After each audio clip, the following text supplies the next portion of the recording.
Tesla's truck hits the track, the EV battery war powers up, and India cracks down on crypto.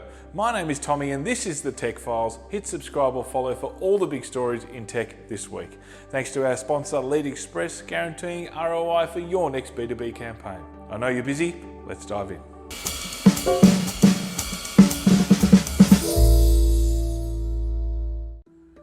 Tesla's truck hit the track this week and is expected to reach 100 kilometers per hour in 20 seconds with a 36-ton load, or 5 seconds with no load. It'll cost about 150k for a 483 kilometer range, or 180k for the 805 kilometer range, which would almost get you from Melbourne to Sydney. And in classic Elon fashion, the truck, which has thousands of orders in place from the likes of PepsiCo, Walmart, FedEx, DHL, UPS, has missed production targets multiple times, but is planning a production kickoff later this year. Now I'm eager to see, is Tesla really dominating the electric truck market, or is Musk just the master of the press? Let me know what you reckon in the comments. General Motors is partnering with Solid Energy Systems to build a battery prototyping facility. SES has developed an anode-free lithium metal battery, which, if all goes according to plan, could give General Motors up to 40% more mileage than its rival Tesla. It also means the overall car weight can come down, which improves efficiency and acceleration. Take a look at this chart. It shows just how much of a lead SES's battery has over the incumbents. And never one to be outdone, Volkswagen announced it would reduce the cost of producing its batteries by up to 50%, building multiple factories around the world and expanding its network of charging stations. VW's infrastructure has also had a boost, having partnered with BP to establish 8,000 fast charging points throughout Europe. A couple of big policy updates coming out of India worth highlighting this week. The government has drafted an e-commerce policy to ensure companies like Amazon and Walmart's Flipkart and Reliance's JioMart treat sellers equally on their platform. Reuters have not surprisingly reported that Amazon flouted regulations by bypassing small Indian retailers for a few big sellers. And the numbers don't lie. 2/3 of Amazon's total sales in India came from just 35 of a total 400,000 sellers in India. What's important here is once a precedent is set taming the likes of Amazon by governments, other markets will pounce.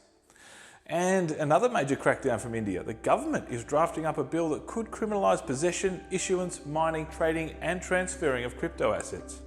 Reports indicate that crypto holders will have 6 months to liquidate before copping a hefty penalty.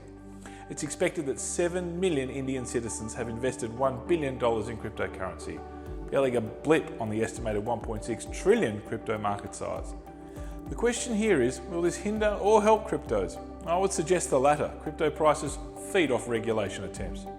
And in IPOs, Chinese AI company Megvii is preparing for a $1 billion listing on China's star market, the Chinese NASDAQ equivalent.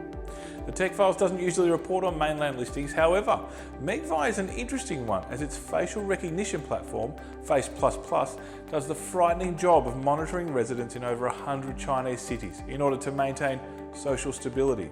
Most alarmingly, the reported surveillance of Muslim minority groups in Xinjiang, which recently led to the company being cut off by the US government. Alibaba and subsidiary Ant Group own almost 30% in the company, with other investors including Australia's Macquarie Group.